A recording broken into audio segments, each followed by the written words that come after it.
le rossignol. En Chine, tu ne le sais peut-être pas, l'empereur est aussi un Chinois. Et tous les gens de sa cour sont aussi des Chinois. Il s'y est passé une histoire il y a de cela bien des années. Raison de plus que je me hâte de te la conter avant qu'on l'oublie. Le palais de l'empereur était tout ce qu'on peut au monde imaginer de plus magnifique. De part en part, bâti en porcelaine fine, peinte des plus belles couleurs. Seulement, il fallait marcher avec précaution pour ne pas l'endommager. C'est ce que, du reste, font naturellement les Chinois. Aucun peuple n'est plus réservé et plus observateur des bienséances. Dans le jardin, on ne voyait que des parterres de fleurs extraordinaires et bizarres. Aux plus singulières, à celles qui avaient les couleurs éclatantes, on avait attaché des clochettes en argent que le vent faisait résonner. De la sorte, on ne pouvait guère passer sans les remarquer. Tu peux voir par ce simple détail combien tout l'arrangement du jardin était judicieusement imaginé. Il s'étendait si loin que le jardinier en chef lui-même n'en avait jamais aperçu le bout. Après les fleurs et les bosquets, on arrivait dans une superbe forêt où se trouvaient de grands lacs. D'un côté, elle touchait à la mer dont l'eau était du plus beau bleu. Les arbres poussaient jusque sur la plage et étendaient leurs branches au-dessus des vagues. Sur de petits navires ou des barques, on pouvait naviguer sous le feuillage. Dans un de ces arbres habitait un rossignol qui chantait si merveilleusement que même le pauvre pêcheur, qui a pourtant besoin d'être attentif à ses filets, s'arrêtait au milieu de sa besogne pour écouter les douces mélodies de l'oiseau.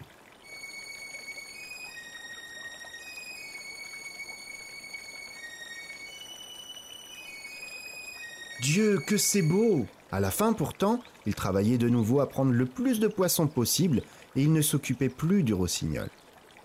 Mais la nuit suivante, quand il revenait pêcher au même endroit et que l'oiseau chantait, il s'arrêtait de nouveau pour admirer ces délicieuses roulades et dire « Dieu, que c'est donc beau !» De tous côtés, il venait des voyageurs pour visiter le palais de l'empereur et son jardin. Ils ouvraient de grands yeux devant toutes ces merveilles, mais quand ils entendaient le rossignol, ils disaient tous « C'est ce qu'il y a encore de plus étonnant !» Et les voyageurs, quand ils rentraient chez eux, ne tarissaient pas d'éloges sur le chant de ce divin oiseau. Les savants, qui écrivaient force ouvrages sur le palais et le jardin, n'oubliaient pas non plus le rossignol et le plaçaient au-dessus de tout. Et ceux qui savaient rimer écrivaient leurs plus beaux poèmes sur le rossignol qui demeurait dans la forêt au bord de la mer. Ces livres se répandirent à travers le monde et quelques-uns arrivèrent entre les mains de l'empereur. Il s'assit sur son trône tout en or massif pour les lire à son aise. Il y trouva grand plaisir. À tout instant, il faisait de la tête des signes d'approbation. Cela le réjouissait de lire ces descriptions enthousiastes des splendeurs de son palais et de ses jardins. À la fin, il trouva ce passage. « Mais le rossignol est encore ce qu'il y a de plus étonnant. »« Qu'est-ce cela ?» s'écria l'empereur. « Je ne connais pas le rossignol, moi. Il y a un oiseau aussi remarquable dans mon propre jardin et je n'en ai jamais entendu parler. Il faut que je l'apprenne par le livre d'un étranger ?» Et il appela un des dignitaires de sa cour, comme qui dirait le grand chambellan. C'était un personnage si distingué que lorsque quelqu'un qui n'avait pas le même rang que lui venait lui adresser la parole, il ne répondait jamais que « peu », ce qui ne signifie rien, même en chinois. « Qu'est-ce que j'apprends là ?» lui dit Sa Majesté. « Il y aurait ici dans mon parc un oiseau des plus rares, appelé rossignol. Ce serait même l'objet le plus curieux de tout mon empire. Pourquoi ne m'en a-t-on jamais parlé ?»« Sire, répond le courtisan, moi aussi c'est la première fois que j'entends nommer cet oiseau. Il n'a du reste jamais été présenté à la cour. C'est comme s'il n'existait pas. »« Je veux qu'on l'amène dès ce soir, dit l'empereur, et qu'il chante devant moi. L'univers sait que je possède cette merveille, et moi, j'ignore qu'elle en est en ma possession. »« Je ne sais pas de quoi il s'agit, répliqua le courtisan.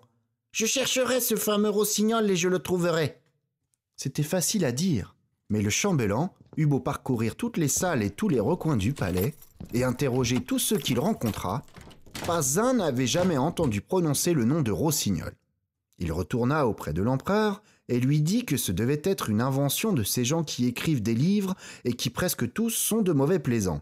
Ajouta-t-il, « Oui, votre majesté, ne serait-ce figurer toutes les faussetés qu'ils font avaler à ceux qui veulent bien s'y laisser prendre. »« Il mérite peu de foi, répondit l'empereur. Mais le livre que j'ai lu m'a été envoyé par le puissant empereur du Japon. Il ne peut donc pas s'y trouver de mensonges. Je veux entendre ce rossignol, il sera ici ce soir. Je lui accorde ma plus gracieuse faveur.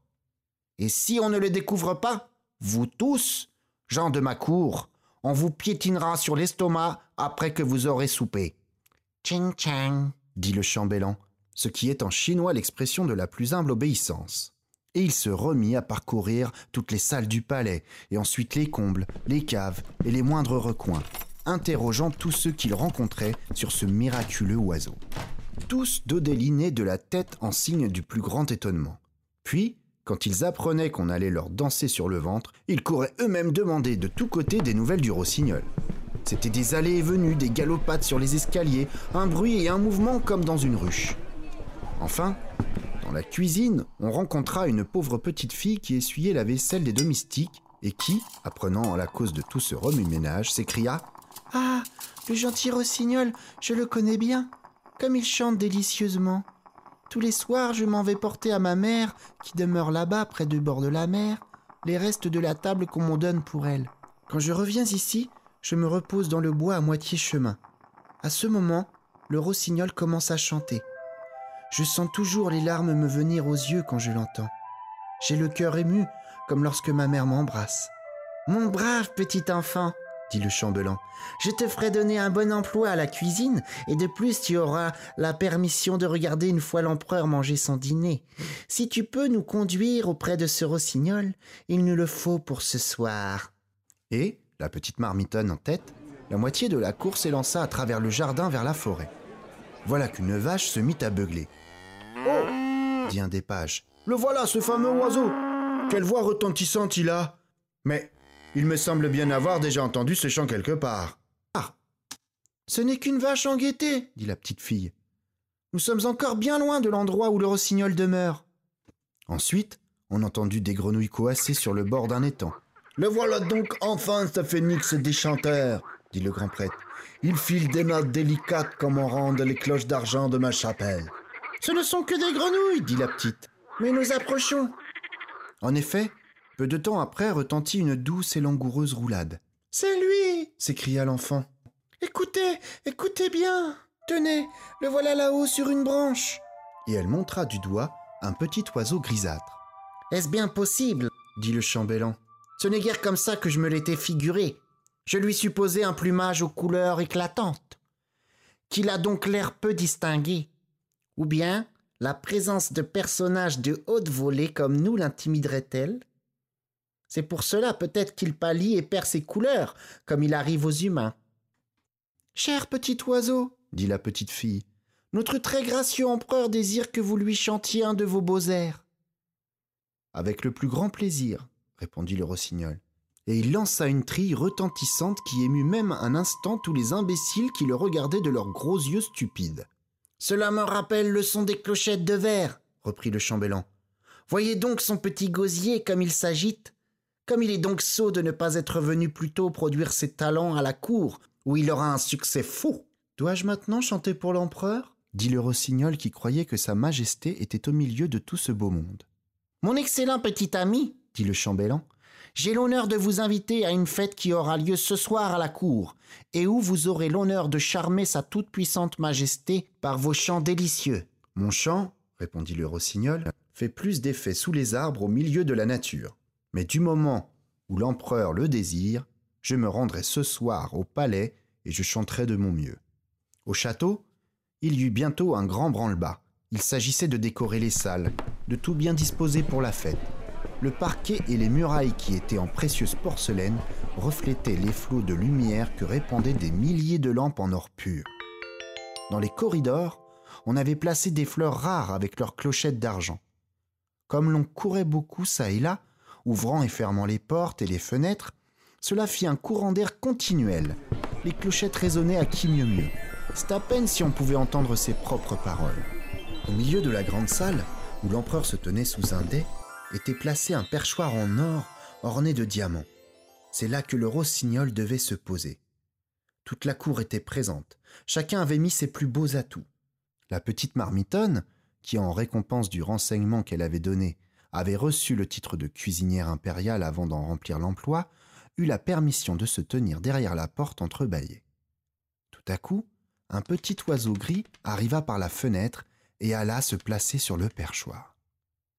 L'empereur lui fit un signe de tête amical. Le rossignol chanta d'une façon si touchante que les yeux de l'empereur devinrent humides de la plus douce émotion. À la fin, 2 larmes lui coulèrent sur la joue. Le rossignol alors fit entendre des accents encore plus délicieux. L'empereur était si enchanté qu'il ordonna dans son enthousiasme que le rossignol recevrait pour porter autour du cou sa pantoufle en or, garnie de perles. Le rossignol remercia. « Je suis déjà assez récompensé, dit-il.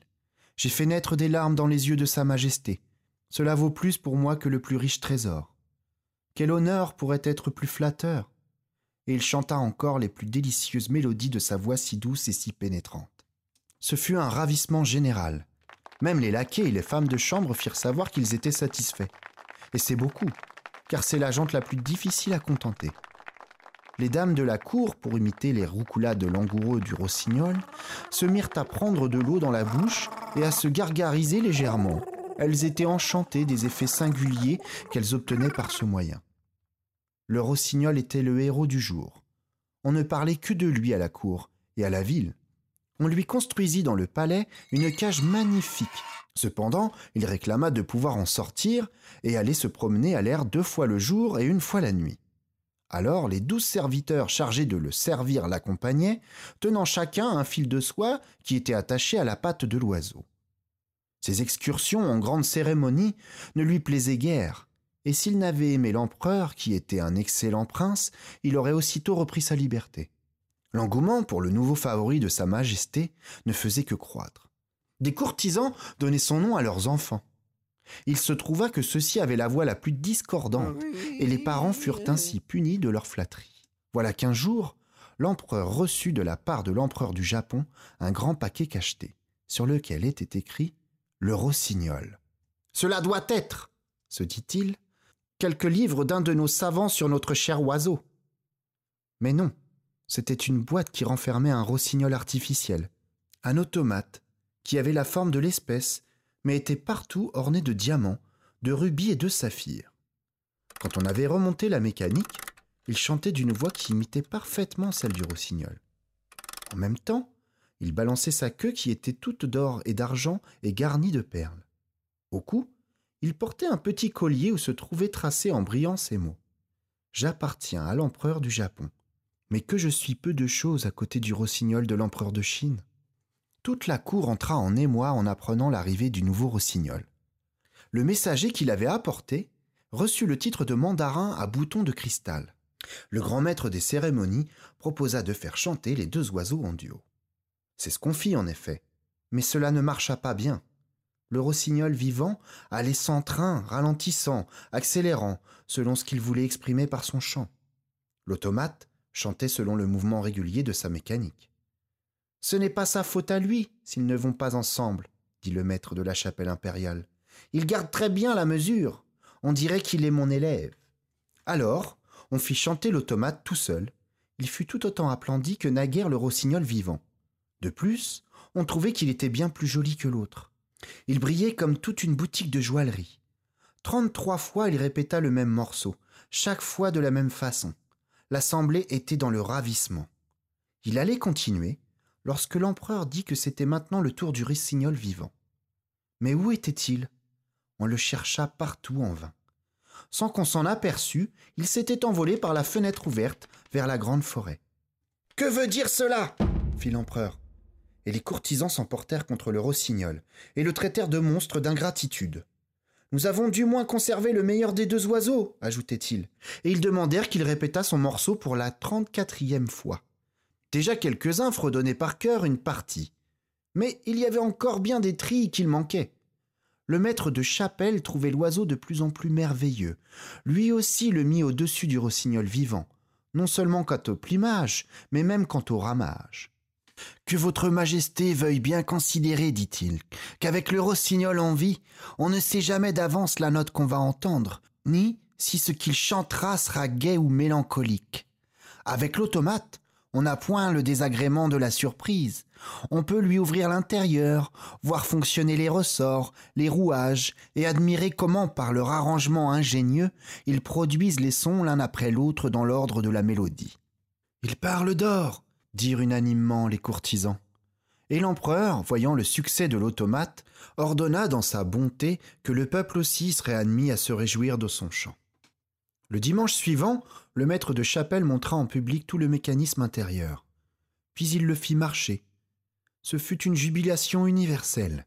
Les bons bourgeois se pâmaient comme s'ils s'étaient grisés d'essence de thé à la mode chinoise. Ils étaient tous à crier « Oh, hi, oh, hi !» Ils tenaient leurs deux mains en l'air, l'index levé, et branlaient tous la tête en mesure. C'est depuis ce moment qu'on a donné ce mouvement au magot chinois. Il n'y avait que le pauvre pêcheur, dont le chant du rossignol avait si souvent réjoui le cœur, qui ne partageait pas cet enthousiasme.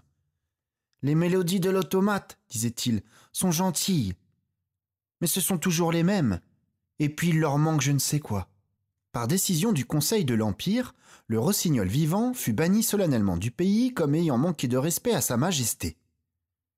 L'oiseau artificiel, en revanche, fut placé sur un coussin de soie, brodé de pierreries à côté du lit de l'empereur.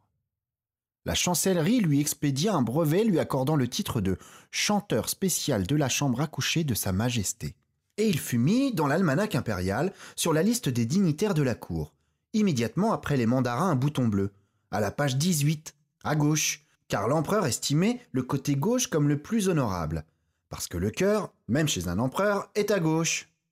Le maître de chapelle écrivit un volume de 500 pages sur l'oiseau merveilleux.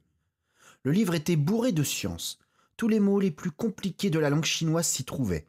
Au fond, c'était une indigeste rhapsodie. Mais l'engouement était tel que l'ouvrage eut 62 éditions. Ainsi se passa toute une année. L'empereur, les courtisans, et même tous les 400 millions de Chinois savaient par cœur chaque petit glou-glou du chant de l'automate. Mais c'est justement ce qui leur faisait le plus de plaisir.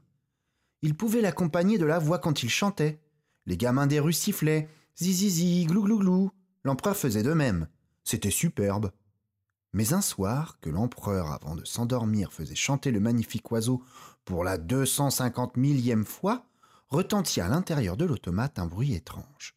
Quelque chose comme... Un ressort se brisa. Puis, on entendit une série de... des rouages qui se détraquaient. Puis, il se fit un silence sinistre. On avait beau remonter la mécanique, l'oiseau ne chantait plus. L'empereur sauta en bas du lit et fit appeler son premier médecin. Celui-ci déclara que ni potion ni emplâtre ne pouvaient être utiles dans la circonstance. On alla acquérir alors un horloger qui, après avoir bien examiné, après beaucoup de tâtonnements, rajusta un peu la mécanique. Mais il déclara qu'il fallait ménager le cher oiseau. Roues et ressorts étaient usés, et en mettre de neufs, cela le brave homme ne voulait pas le risquer, craignant de changer le son et la mélodie et de produire le chant d'un hibou. Ce fut un deuil général dans tout l'Empire céleste. Le bel oiseau ne devait plus chanter qu'une fois par an. Un philosophe exposa dans un gros livre que le plaisir de l'entendre n'en deviendrait que plus vif. Il eut des approbateurs, mais la majorité ne se laissait pas convaincre. 5 années se passèrent ainsi. Puis survint dans tout le pays un deuil bien plus précieux. Le bon empereur chéri de ses sujets tomba malade. Les médecins ne lui donnaient que quelques jours à vivre. Déjà son successeur était désigné. Devant le palais, la foule restait assemblée jour et nuit, demandant des nouvelles au chambellan qui allait et venait. « Peu, peu », répondait-il en secouant la tête, et pour la première fois ces mots avaient une signification. L'empereur, pâle et glacé, reposait sans mouvement dans son grand lit de parade aux rideaux de velours avec des glands d'or. Tous les courtisans le croyaient mort, et ils couraient l'un après l'autre présenter leurs hommages à son successeur. Laquais et servantes profitaient du désarroi pour mettre au pillage les provisions de l'office et de la cave. Partout dans les salles, dans les corridors, on avait étendu par terre d'épais tapis pour étouffer le bruit des pas. Il y régnait un silence complet. Il faisait nuit. Par une fenêtre entr'ouverte, la lune projetait sa lumière sur l'empereur et sur l'oiseau artificiel qui était resté auprès de lui.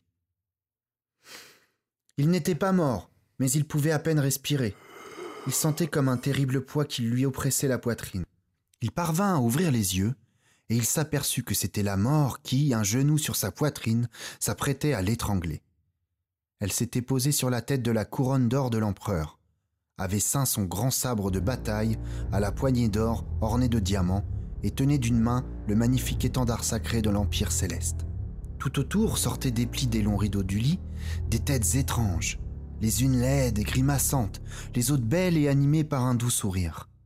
C'étaient les actions de l'empereur, les bonnes et les mauvaises. Elles étaient accourues maintenant que la mort lui appuyait le genou sur le cœur pour défiler devant lui selon l'usage. « Te souviens-tu de ceci ?» murmuraient l'une après l'autre. « Te souviens-tu de cela ?» Et elle lui rappelait tout ce qu'il avait fait de bien et de mal. Le pauvre empereur, qui par la maladie avait déjà la tête faible, ne savait à qui entendre. La sueur perlait sur son front. Puis il apprenait là tant de choses qu'il avait ignorées, comme cela arrive souvent aux princes. « Mais je ne savais pas cela. Mais on ne m'a rien dit de cela !» s'écriait-il sans cesse en entendant quel mal avait fait tel ou tel ordre qu'il avait cru sage. « Allons, de la musique !» dit-il à la fin. « En avant les grosses caisses et le chapeau chinois, que je n'entende plus toutes ces vieilles histoires qui me cassent la tête. » Mais le murmure continua et la mort le regardait en souriant de plus belle, hochant la tête en attendant que la dernière des actions eût présenté son compliment pour en finir. « De la musique, reprit l'empereur. « Voyons mon petit oiseau d'or, chante, chante donc un peu. Que d'honneur je t'ai fait rendre. Souviens-toi et chante un petit air, une seule roulade. » L'oiseau ne chanta pas. Il n'y avait personne pour remonter la mécanique. La mort fixait sur l'empereur ses grands yeux creux. Le murmure des revenants qui figuraient les actions de l'empereur devenait plus faible. Voilà que tout à coup retentit à travers la fenêtre entr'ouverte le plus magnifique chant.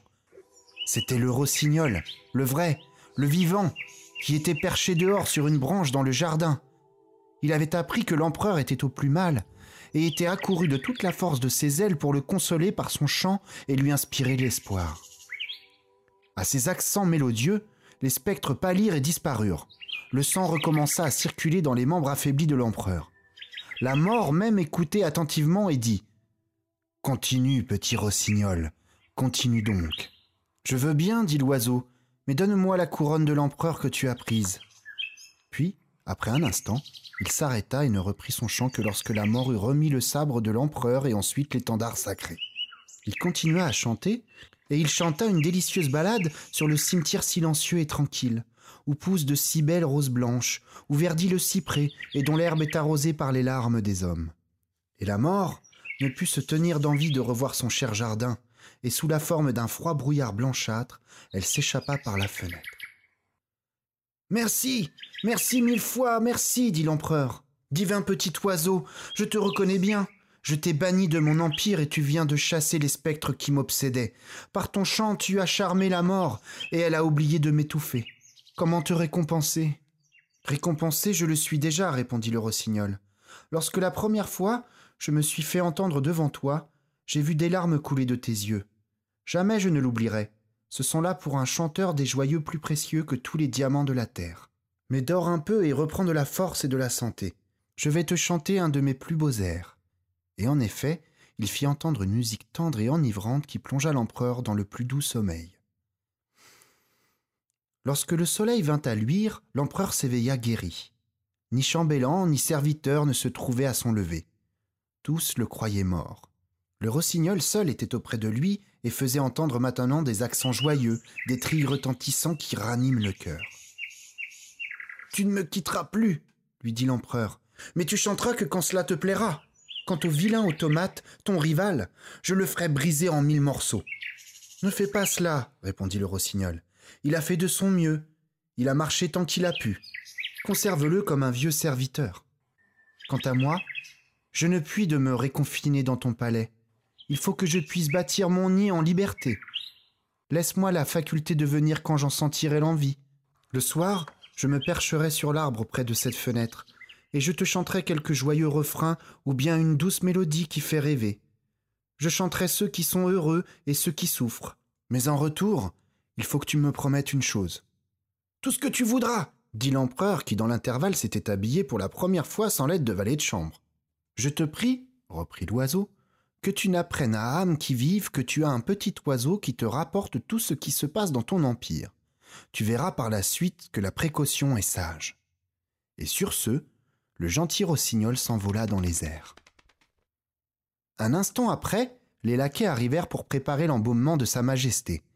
Ils restèrent stupéfaits, immobiles comme des automates détraqués lorsque l'empereur souriant leur dit « Bonjour mes enfants !»